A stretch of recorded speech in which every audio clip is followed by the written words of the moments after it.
tariqah para muhibbin, tariqah para muhaqqiqin. Mereka pun terbahagi dua, satu ahlul haqaiq, satu ahlul ma'arif. Ahli haqaiq, ahli hakikat, mabuk dalam hakikat. Disinilah terjadinya syatahat, kata-kata yang membuat mereka kemudian dituduh kafir. Jadi jika ada sufi dituduh kafir di bab hakikat. Ini yang terjadi pada Ibn Arabi, yang terjadi pada Suhrawardi Al-Maktuli, yang terjadi pada Syekh Siti Jenar, yang terjadi kepada Al-Hallaj. Mereka munghariquna, mereka sangatlah mabuk, karam, larut dalam apa? Dalam hakikat. Sampai-sampai ini pun ditulis oleh Buya Hamka. Buya Hamka nulis dan mengakui, dan itu tidak salah. Jadi Buya Hamka yang seorang, kalau di Indonesia itu disebut Muhammadiyah, kaum muda. Muhammadiyah ini dituduh Wahabi padahal bukan Wahabi. Ini Buya Hamka tulis buku Lembaga Hidup, Falsafah Hidup. Apa kata beliau? Orang-orang yang mabuk bertuhan, dia pun kadang tidak sadar mengatakan, tiadalah diriku kecuali Allah. Tapi ini orang mabuk, bukan orang sadar. Kalau Tuhan lagi sadar baca aku Allah, maka itu zindiq, itu kafir mutlak. Ya. Kenapa? Dia masih merasa dirinya ada. Jika dia lapar, masihlah dia lapar. Jika dia syahwat, masihlah dia berkawin. Ya. Jika ada duit, uang di depannya, masihlah dia minat. Masa Allah berminat kepada uang? Masa Allah mau kawin? Ya. Mana mungkin Allah mau itu? Maka orang ini yadda'i, mengaku-ngaku, ya, fahuwa kadhibun wa muftarin 'ala Allah. Dan itu orang paling zalim, ya. Faman azlamu mimman iftara 'ala Allahi kadhiban. Maka siapa lagi kah yang lebih zalim daripada orang yang berdusta atas nama Allah? Oleh karenanya, orang yang belum sampai kepada hakikat tapi berangan-angan sampai pada itu, dia mengalamkan tentang Allah yang tidak berkesesuaian dengan Allah Subhanahu wa ta'ala. Kita doakan diri kita semoga terjaga dari itu. Oleh karenanya wajib belajar akidah Ahlus Sunnah sebelum bertasawuf. Ya, wajib belajar akidah Ahlus Sunnah sebelum bertariqah. Atau wajib sembari bertasawuf kita belajar akidah Ahlus Sunnah wal Jamaah. Jadi sama-sama jalannya.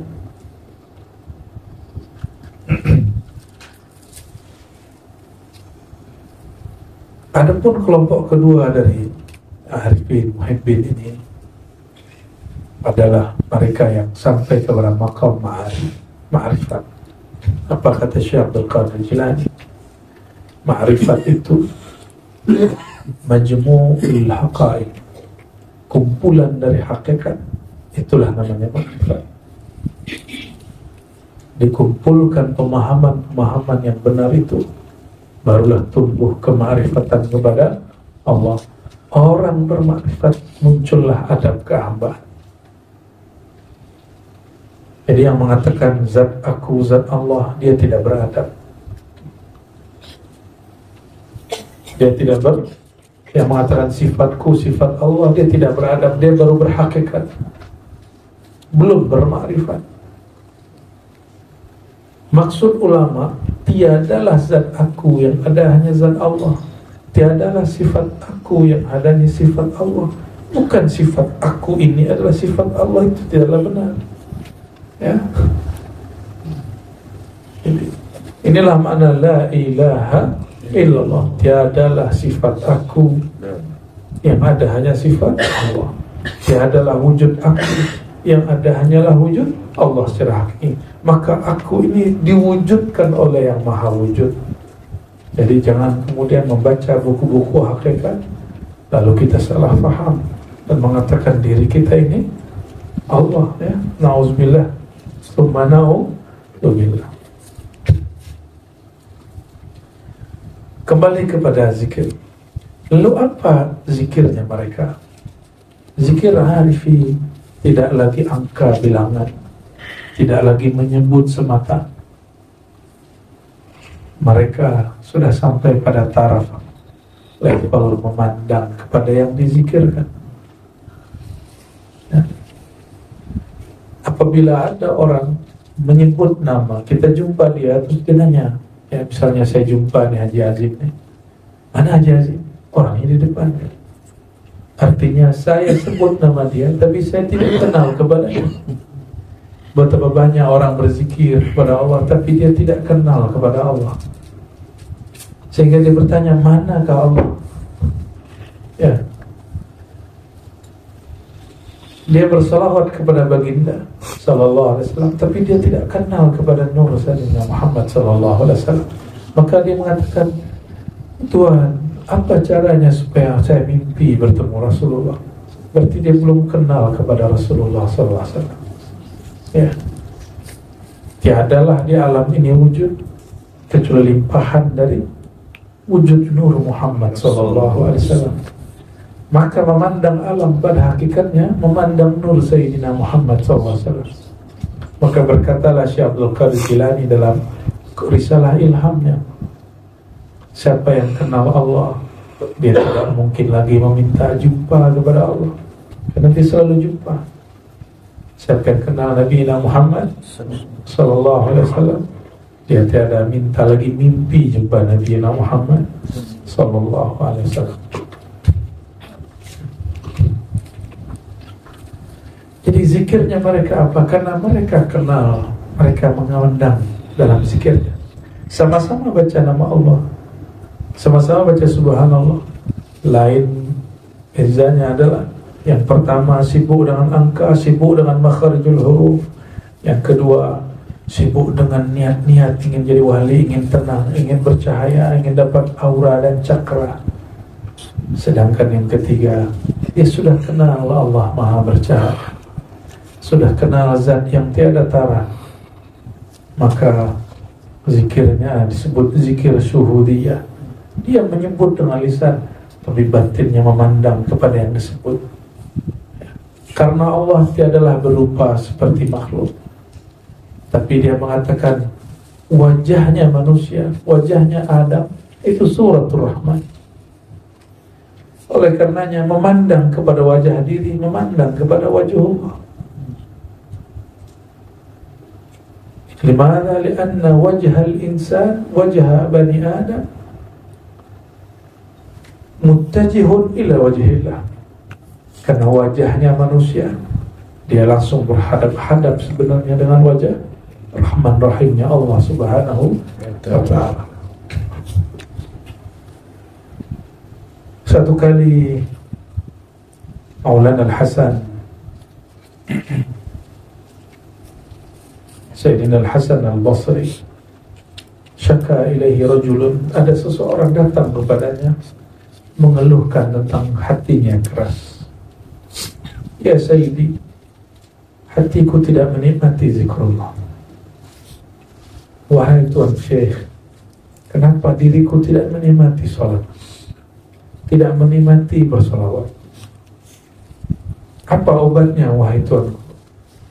Apa jawaban Sayyidina Al-Hasan? Udnuhu min majalis dzikr, dekatkan dirimu kepada majelis-majelis zikir.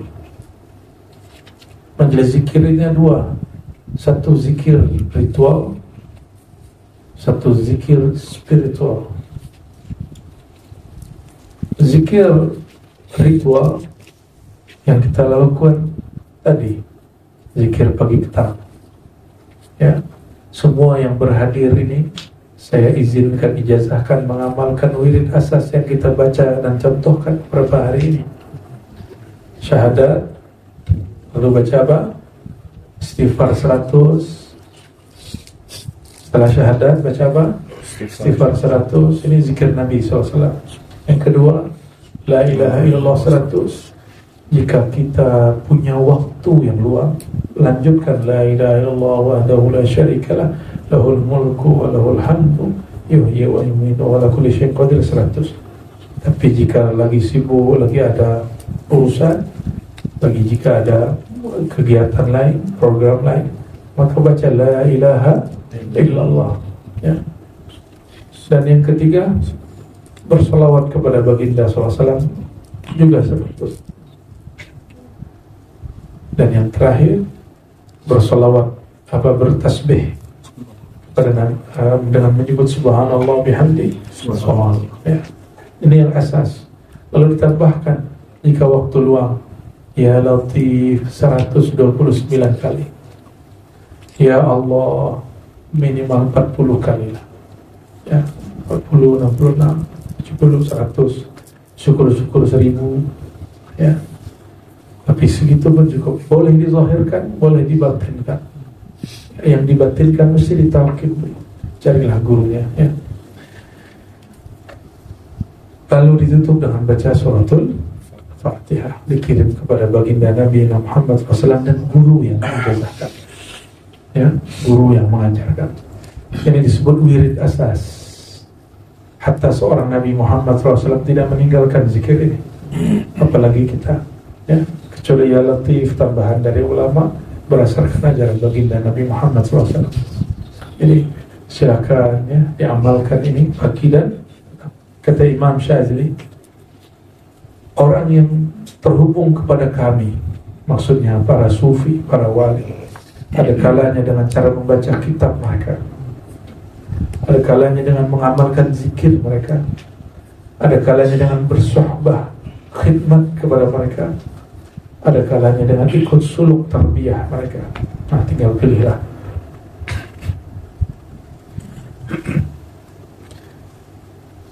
Al-Imam Al-Ataribi juga ditanya tentang obat daripada kerasnya hati.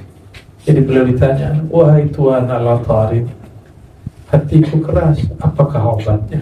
Apakah penawarnya? Apa jawaban beliau?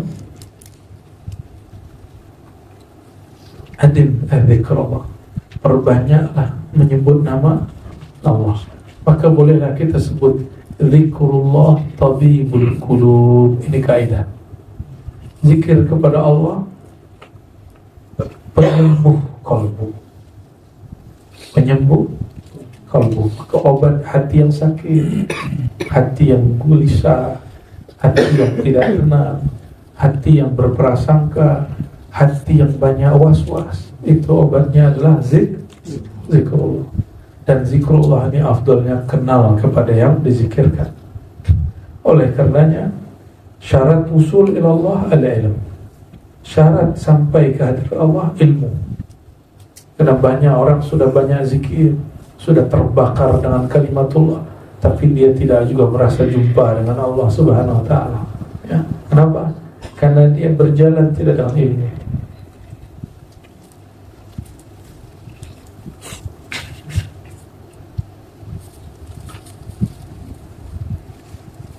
Lalu beliau mengatakan, al-qulub tasadda kama yasdal hadid fayakunu jila'uha bidzikr.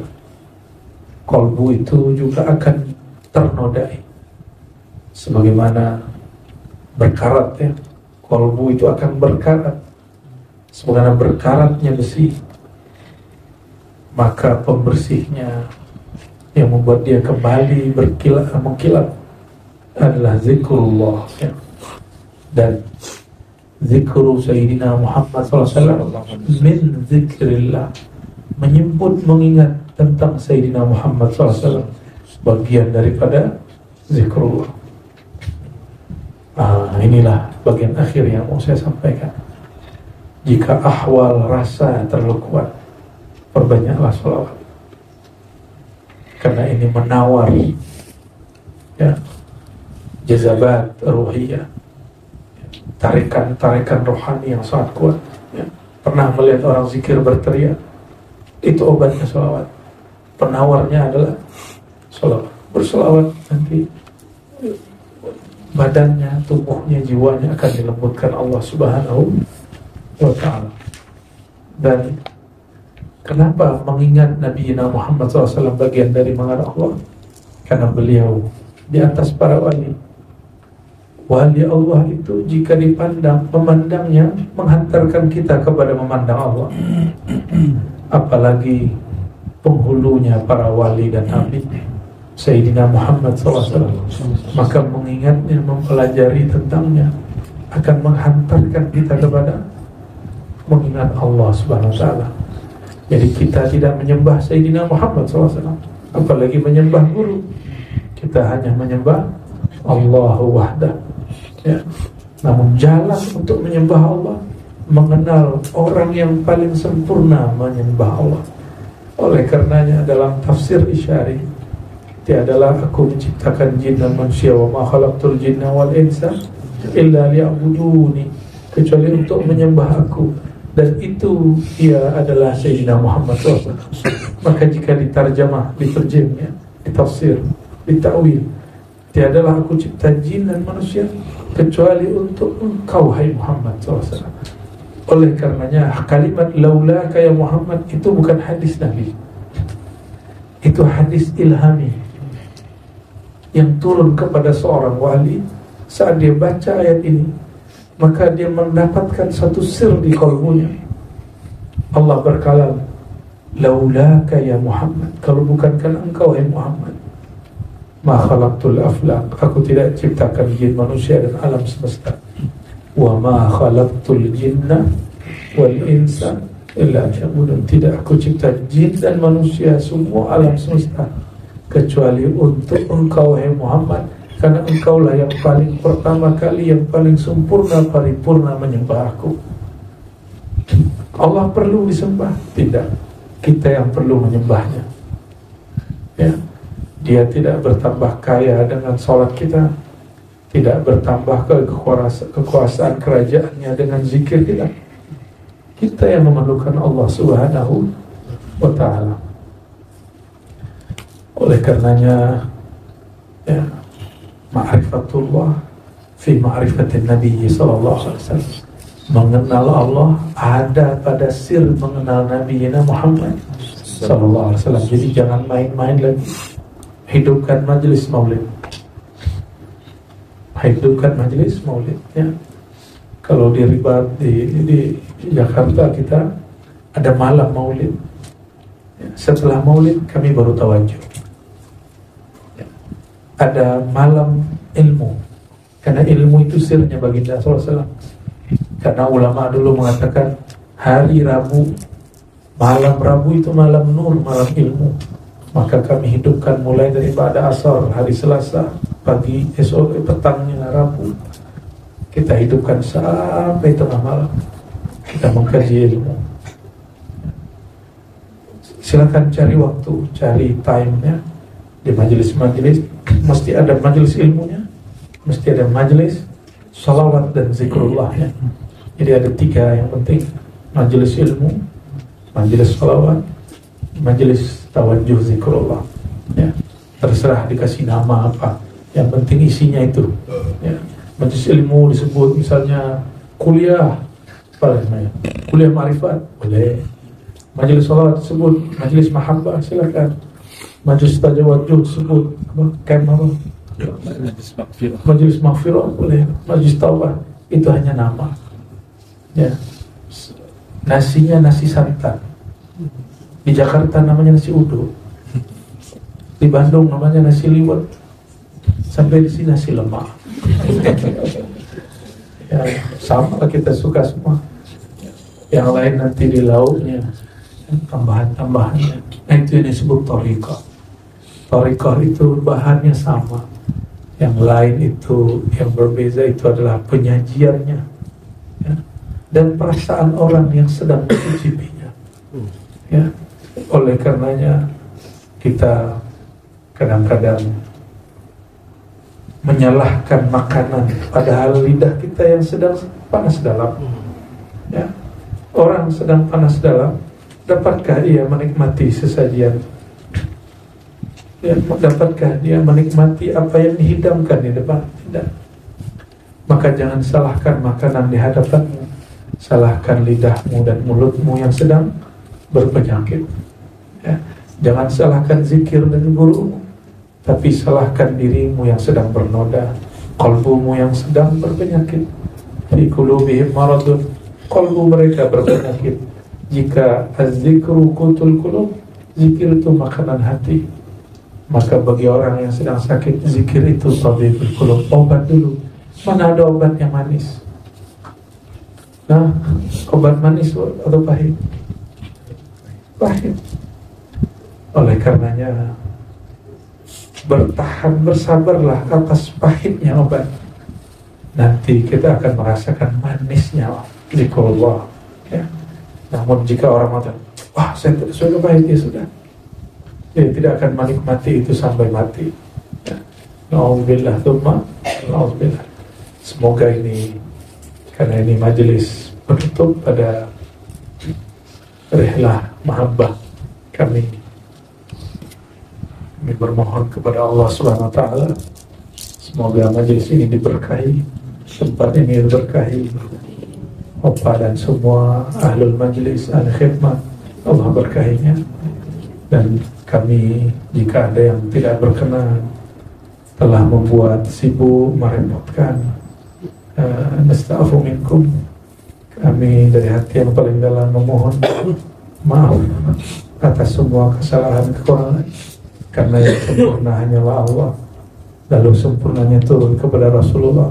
Kita ini jauh dari kesempurnaan, mohon maaf atas segalanya. Semoga Allah menyempurnakan kita semua, amin ya rabbal alamin. Subhanakallahumma wa bihamdika, asyhadu an la ilaha illa anta, astaghfiruka wa atubu ilaik. Laqad ja'akum rasulun min anfusikum azizun 'alaihi ma antum harisun 'alaikum bil mu'minina raufur rahim. Sallallahu alaihi wasallam. فَإِن تَوَلَّوْا فَقُلْ حَسْبِيَ اللَّهُ لَا إِلَهَ إِلَّا هُوَ. Sama-sama. حَسْبِيَ اللَّهُ لَا إِلَهَ إِلَّا هُوَ. حَسْبِيَ اللَّهُ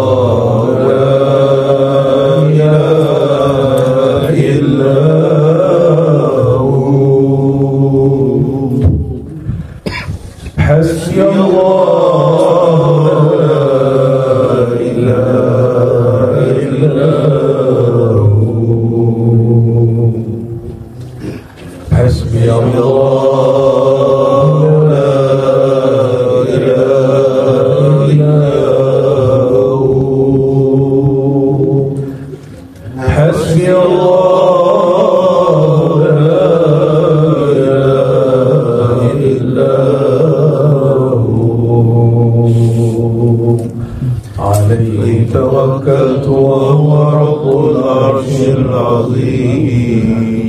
الفاتحة. أعوذ بالله من الشيطان الرجيم.